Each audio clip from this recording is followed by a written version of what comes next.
I am now recording. Oh, good. That's a good way to start the video.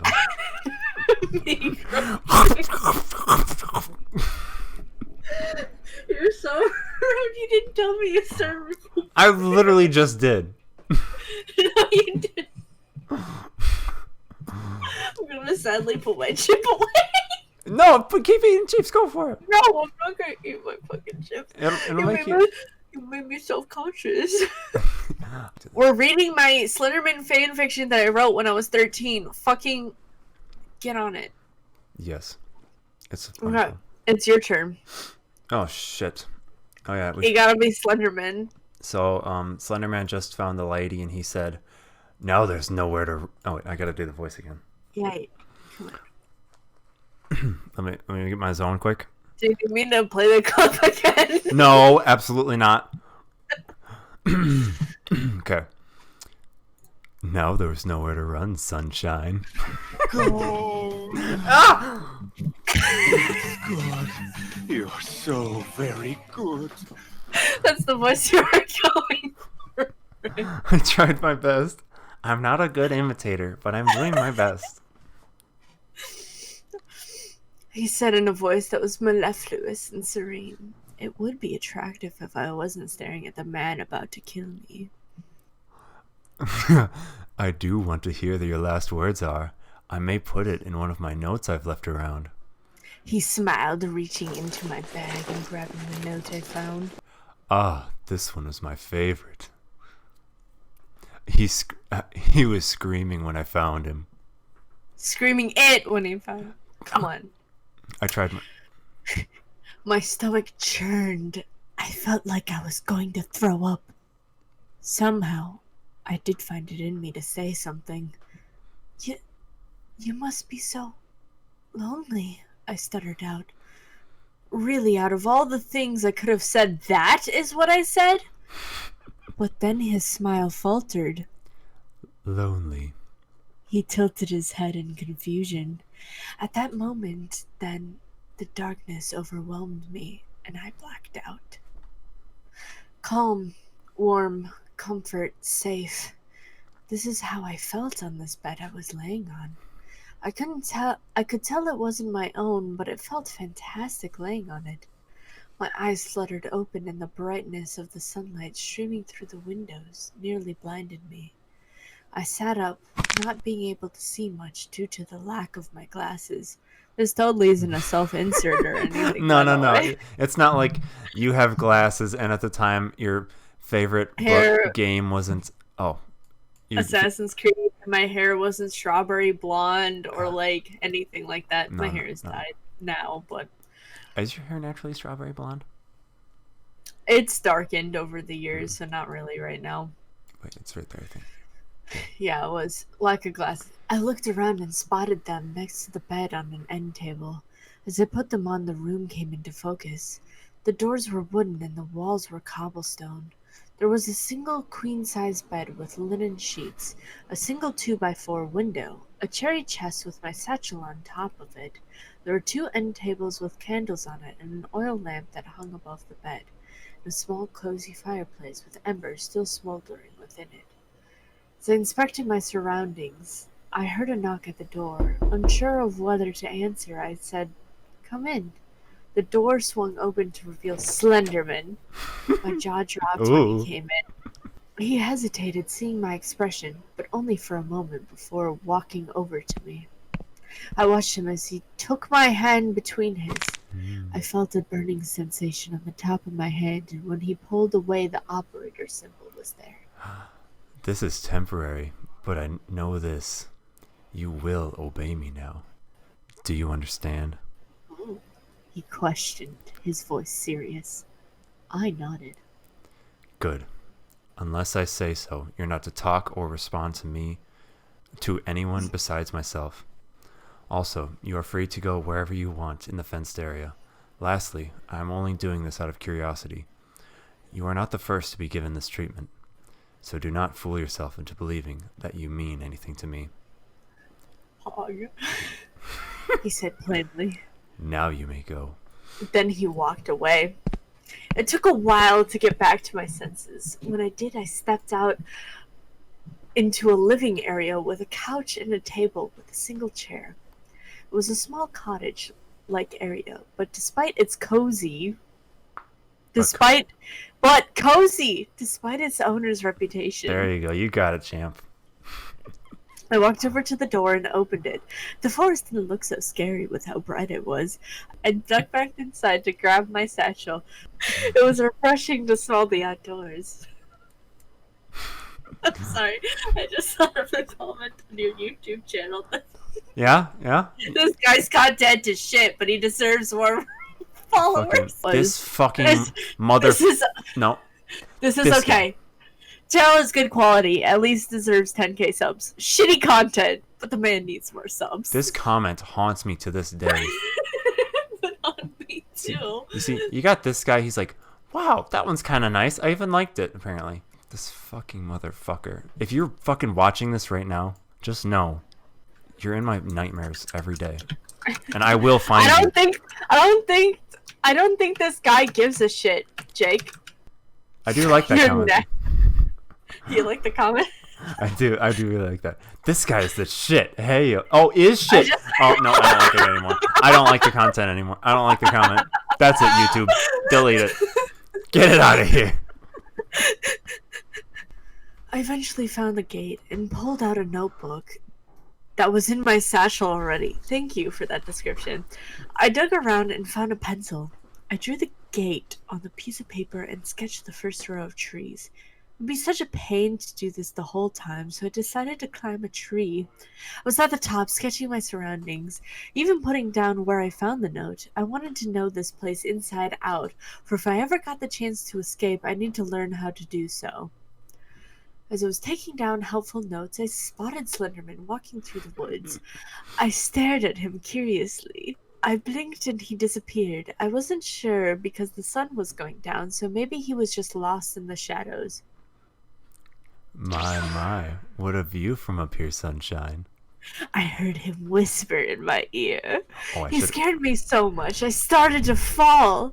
He was prepared for this, however, and caught me as I was falling. Ooh, smooth operator.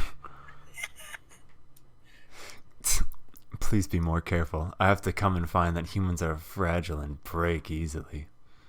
He said to me, setting me down on the branch. I was afraid of him, yet I had so many unanswered questions. Can I ask you a question? I said to him, biting my lip. What? You're biting your lip? Ooh. Ooh. He seemed to be gazing off into the forest. Depends, but sure, go ahead and ask. He finally replied. Can you, see? I asked. He stopped for a moment, as if thinking how to explain this. He slowly answered. Yes, I can see. As a matter of fact, I can probably see better than you can. I ignore most of it, but I can see things across the world, and sometimes events that will come. He seemed to go quiet at the last part. Wow, that's pretty amazing, I said honestly. Wow, that's pretty poggers. That's pretty poggers. He just shrugged. Speaking of which, I would appreciate it if you could get down from here. I wasn't quite sure, but I thought he was concerned. But his face being blank made it hard to read him. Only if you answer me a few questions, I told him. Very well. He sighed. I clambered down from the tree, and he was at the bottom when I arrived there. Walk with me to the house while you ask me questions. He said, strolling down the direction towards the direction of the house. Because of his elongated legs, it was hard to keep up with him. That's how I feel walking with you. Sheep! I log legs McGee. Do you actually steal souls? I asked. No, I kill humans because they either bother me or I need sustenance. He replied, well, that sounds lovely. I could become Slendy food. Well, she's taking this pretty easy. Are there any more like you? I asked, curiosity burning within me. Yes. He replied softly. I said everything in the same fucking tone. It's fine. I definitely heard anger in his voice. Oh no! I have 2 brothers. But they aren't as much of a problem. Our community is the problem. I looked at him, my eyes pleading for him to go on. He was looking at me he was looking me in the face, missing trees, for he probably knew this place by heart. The group is called the Organization, for all of them lack faces to help with animosity. Most of us hate humans and think of them as playthings, such as myself. Others embellish humans, such as my brothers. I think I meant anonymity, but I said animosity, which is fine. It works both ways. It's fine. I was practically eating the words. I was listening so hard. You ever just listen so hard, girl? I listened so fucking hard all the time. Everything I do is hard, especially listening. Shut the fuck up. I am known in the organization as the Operator, but humans call me Slenderman. I may tell you more later, but come inside the house for now. He said. He seemed angry while explaining this. He must not like this organization business. I stepped inside the house, feeling my stomach growl. I ate the last sandwich I had packed, and all I had were chips now.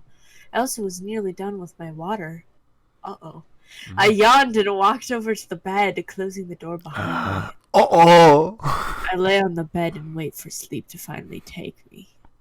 I woke to the pain from hunger and thirst burning inside me. I staggered out into the living room, seeing Slenderman on the couch. He was breathing rhythmically, and I realized he was asleep.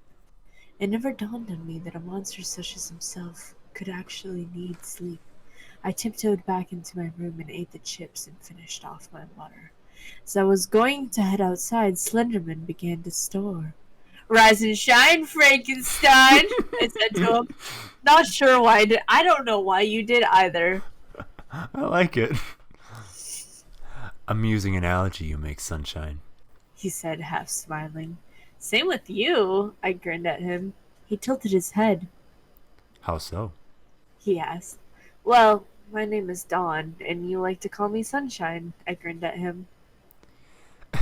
Yes, how ironic. It wasn't purposeful. He said. You're always so formal. It's kind of funny, I said. He shrugged. I've grown older in many eras, and I have to say, being formal may not have won the trust of humans, but it is most amusing to me. Is there something funny? He asked. Oh no, it's just the only time that you have smiled at. This is the only time that you have smiled at me and not made me want to piss myself. What? I said, and that made him chuckle. Yes. I do seem to have that effect on people. He said. So are you off to adventure again, Sunshine? He asked. Yep. Since I'm probably going to be here a while, I might as well get used to my surroundings. I grabbed my satchel and head towards the door. Oh, and Dawn. Slenderman said, seriously now, causing me to turn around. Just be careful. I nodded. I need more food, I told him. As I said before, so fragile. Well, I'll get something for you. He said to me before vanishing. Now I was searching to explore. It wasn't so bad to have Slender around anymore. Even a nickname now. I know. Ooh. His mood has seemed to have improved exponentially. I was smiling and cheery, and then I saw a note. Help me, it read. I just remembered. He writes his victim's last word down. Harsh reality hit me. He was not human. He may somewhat resemble one, but he's a monster. I noticed another note. I didn't want to look at it, but my curiosity made me. Always watching, no eyes. This was odd. Why would someone say that as last words, unless their dying breath were to try to warn someone? Another stomach somersault. I noticed yet another one. Don't look or it takes you. Say less! Ooga! 3 more pages I found. Can't run. Follows. And the one that was the worst of all. Leave me alone. I was stunned. How could my naive, I even put the little Utrecht above the I. You just call it an Utrecht, you fucking nerd. Of course you would know what that word is. I put My the Utrecht above it. Shut up. Naive self led this far astray. Oh, why did this have to happen? The world began to spin and I threw up. This was too much. The first and strongest. I was just thinking that. This was too much. I wanted to run, to scream. I felt betrayed, but all this happened before. Why does it have to hurt so much? The pain in my chest was worse than any cut I received. Damn, bro.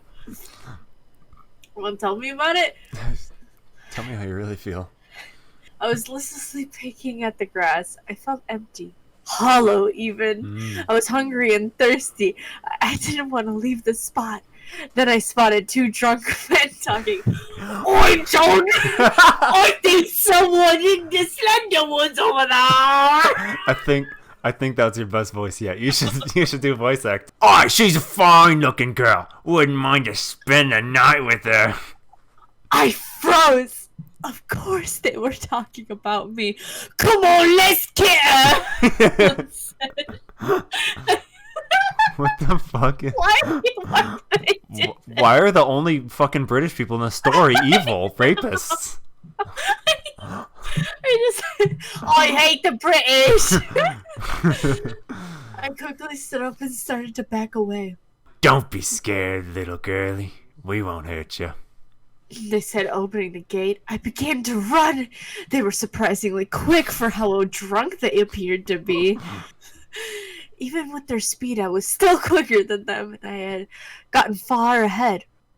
Where the hell is Slenderman when you need him? My operator symbol began to burn as I thought of him. I cried out in pain. When I looked up, I saw Slenderman leaning forward to look at me better. You called? He said, How the... I began. If you think of me when you're in time of need, I will appear. So what seems to... He was cut off as he heard the men yelling obscenities at me. His aura darkened as his mood soured quickly. He grew a few feet taller, and his tentacles were frantically waving in fury. I was afraid I knew the men will die, and I cannot save them. He disappeared, and I waited, panting and sweating. That's how I like him. Then I heard it. First there was the sickening blood-curdling screams with them mixed in with the horrific sound of tearing flesh. Then the ominous silence. He appeared beside me.